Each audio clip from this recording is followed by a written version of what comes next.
Today we'll platinum.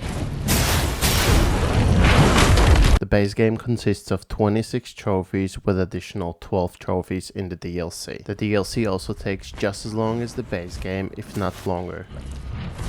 To get the platinum we'll have to do 3 things. First is to play through the game and beat the final boss. Then work on finding all collectibles and items and unlocking all the miscellaneous trophies. The third is what I would call challenge runs. We start out here, waking up as the foundling and doing the tutorial. Look at this dude. Yeah, this is us. Past this gate, we jump into the tutorial where we'll learn about the one ability that sets this game apart. Hardening. Sorry, I meant harden. Then we meet Hadern, which is basically something like the tutorial boss, but he keeps popping up lore-wise throughout the game. Also, Hadern, I think there's something there. Yeah, no shit, Sherlock. After playing around with Hadern, we come across the first empty shell of the game, a man called Harris, one of the 5 empty shells that you can inhabit during the game.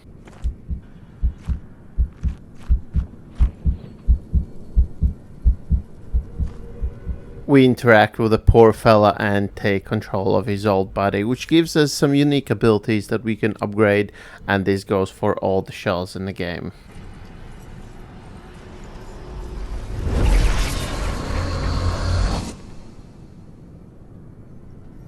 Doing this also gives us our first trophy for the game, Flesh and Instinct.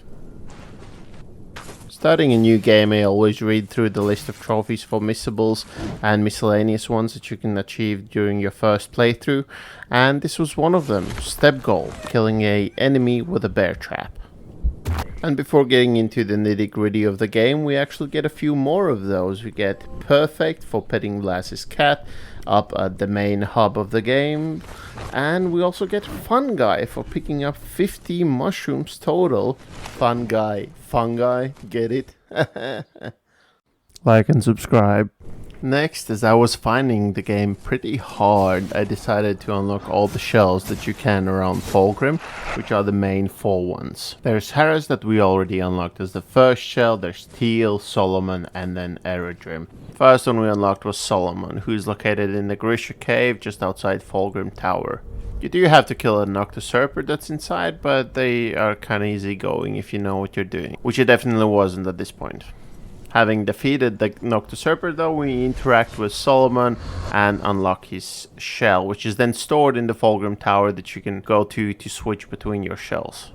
Next we unlocked Teal, who you found in a cemetery just before Crypt of Martyrs. You do have to fight your first mini-boss, a unique Noctoserper called Venoktivago.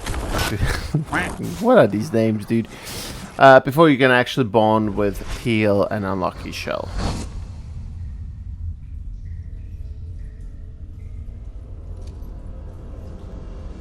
Next up is Eredrim, the godsend of all shells. He's the tank, you could say, and the reason probably why I stuck with the game, even though I did like it, but I hadn't played games in a while, so it was finding the game kind of hard, but Eredrim made it, easier. We find him outside the entrance to Seed of Infinity, and by bonding with Eredrim, we unlock You Seem Different, which you get for bonding with all the main shells.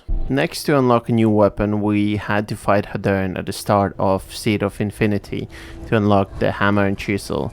And if you combine Eredrim's shell with Hammer and Chisel weapon, well, you are a powerhouse, and that renders the game pretty much very easy, because you're simply an output of power and a tank of everything. But utilizing harden ability and jumping attacks made the fight easy mode-ish, and we unlocked Hammer and Chisel.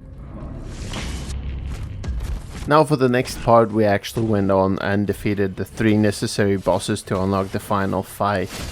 And I must say, the game isn't actually that hard once you're actually playing the main game.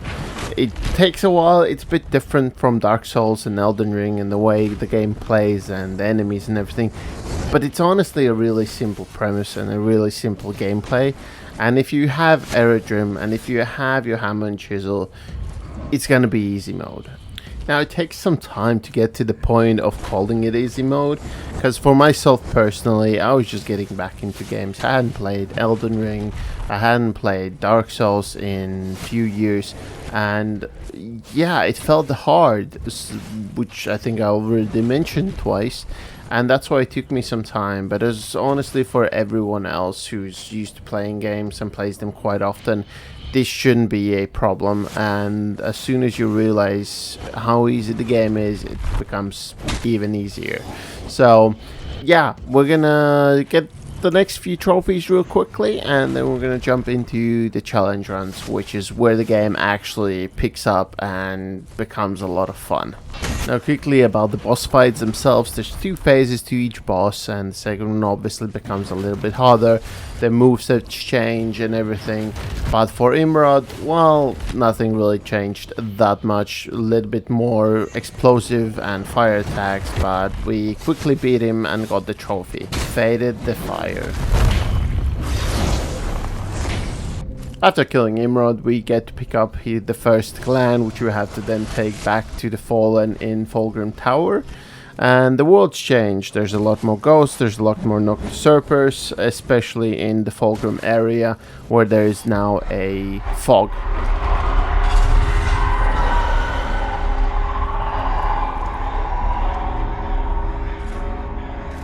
Yikes, that's eerie. Now we have to make our way back to Fulgrim Tower, running past all the Noctusurpers. Every NPC in the Fulgrim area is now a Noctusurper, the ghoul-like creature. And yeah, well, they're fun to deal with, so we can either kill them or simply run back to Fulgrim Tower, trying to avoid any and all attacks that they do.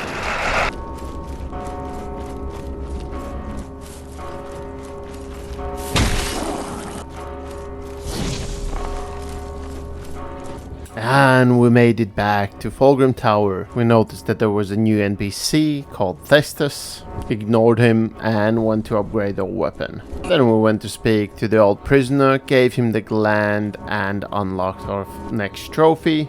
Bring the glands back to me. Found it. The sacred gland. I knew you would. Then we made our way to the Crypt of Martyrs, where we had to face off Taurus, the first martyr. Defeating him gave us Martyr the Martyr trophy, and on our way back from the crypt, we kicked a dude off a cliff, raising the question, is this a Sparta? Next up in the Seed of Infinity, it was Cruxis the Twice Born and his little friend. Defeating this Siamese monster gave us a Tragic Loss trophy. And now for the final fight that takes roughly 10 minutes, and it's just awful and boring, at least for the main game. Challenge runs?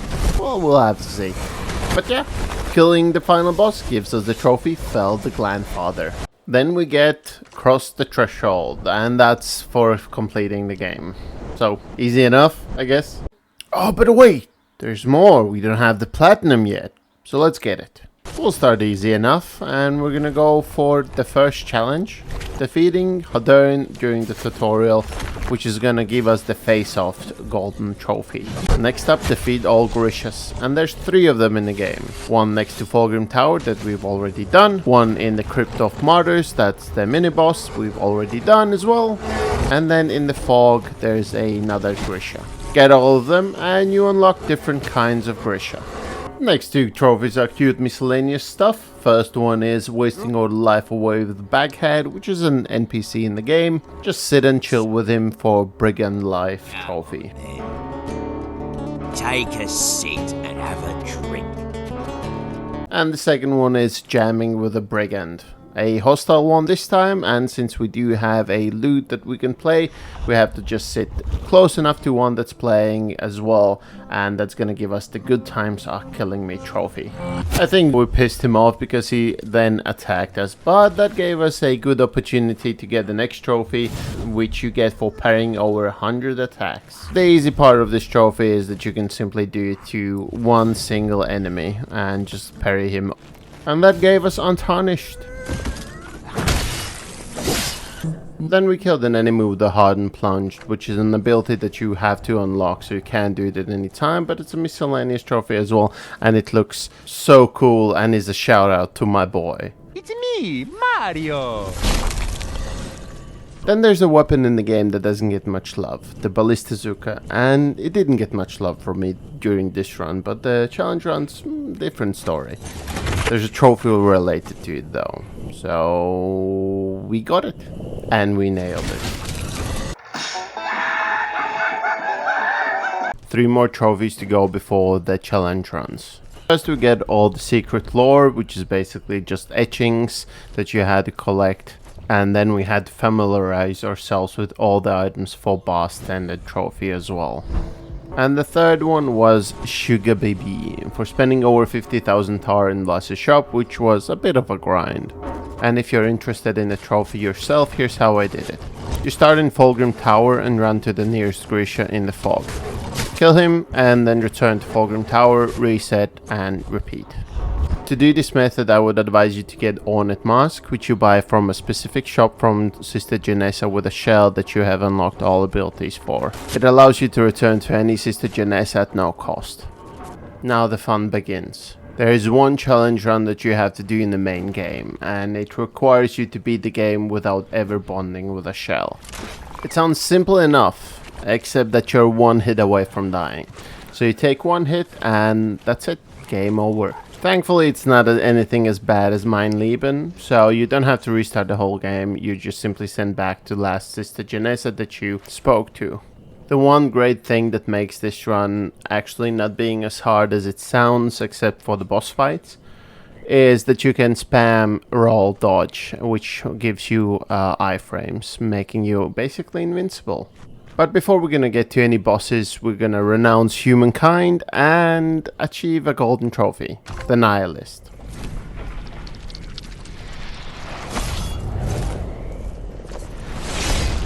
Oh, that guy's a venom looking ass. And on to the run we are. Let's speed through this. Let's pick up the tarnished seal from the old prisoner. Grab the mechanical spike attachment next to the first Grisha of the game. Use the mechanical spike for the hollowed sword's weapon ability. Go back to the Grisha and die to him to get the tarnished mask from Sister Janessa. Purchase some quenching acid from Blas. Use the acid to get first weapon upgrade. Grab another quenching acid in Fulgrim. Go to Shrine of Ash. Pick up a quenching acid from a coffin. And then another one. Use the tarnished mask to return to Sister Janessa in Fulgrim Tower. And upgrade our hollowed sword to the max. Now we're ready to fight some bosses. We went back to the Shrine of Ash to challenge Imrod. Now remember, 1 damage tick kills us. So Imrod's fire attack was kind of a bitch to deal with due to its damage over time effect. However, I realized that you can actually skip the damage from the fire attack if you just dodge and roll all the time. Depends when the damage ticks off, but yeah, it's possible. After dying also, we started at the beginning of Shrine of Ash each time, and we spent around 20 to 30 attempts at Shrine of Ash. And then it was time for the final attempt, so enjoy!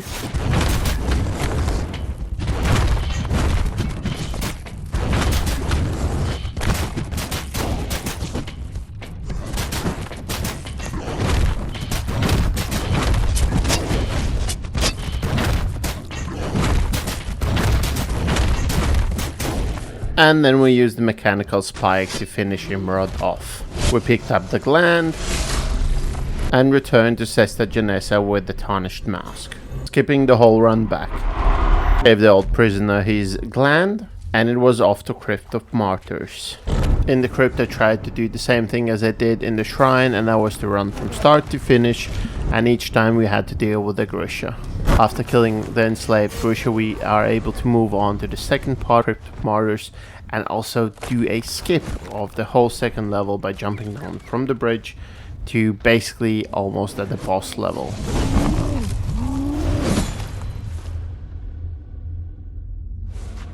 Now this is a huge save time-wise, running from the start to the boss, but it took me way too many attempts, and at the end I just spoke to Sister Janessa by the boss so I could just spawn right next to him and retry from there. This was the toughest fight from them all for the obsidian run, because this boss has a insanely quick attack in his second phase, which is something that I kept dying to over and over and over again. It got to a point where I could do everything but that dodging that last attack, and that sucked because it took me way too many attempts at this boss. But in the end we did get him, we got the gland, and then we had to simply run back through the level, and you could just dodge and weep back through Sister Janessa in Fulgrim Tower. As you can see, I had a little bit of anger I had to let go, and getting the gland felt so satisfying.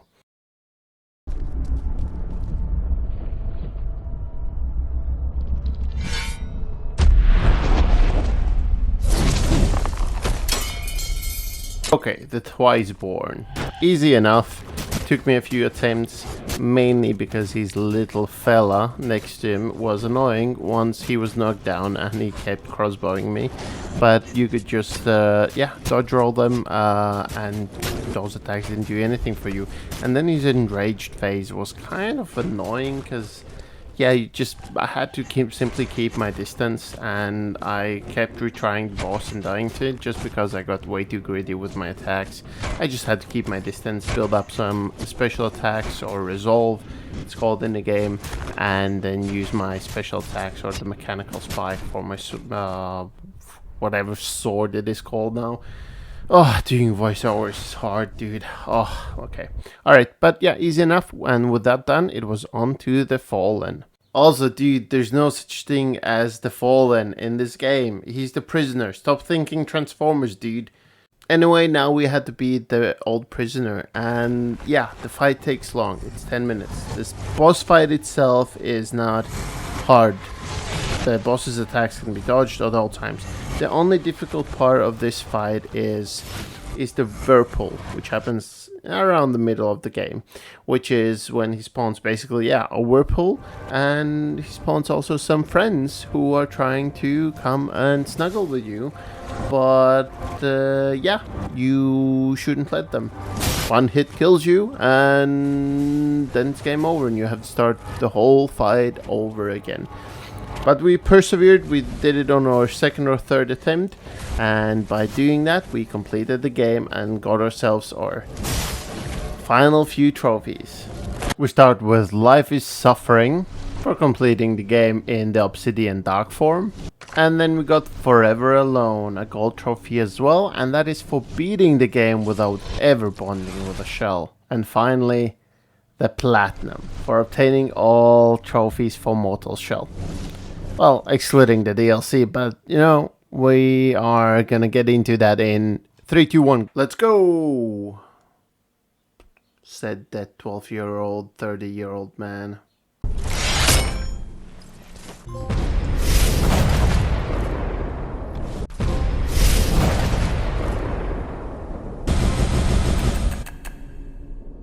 Thank you, brother. I may come to one, you'll see.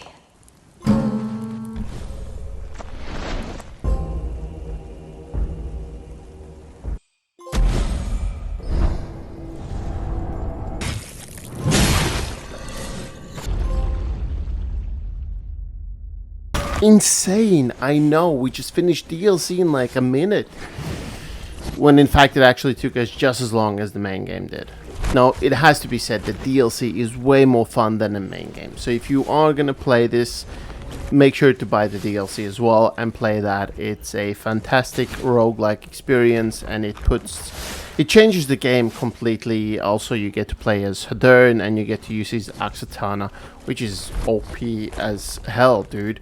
It's awesome. It's really awesome to try. So if you are gonna do this, do that. But it's just a roguelike experience where you could go collect power-ups and then go from a location to another location to another location.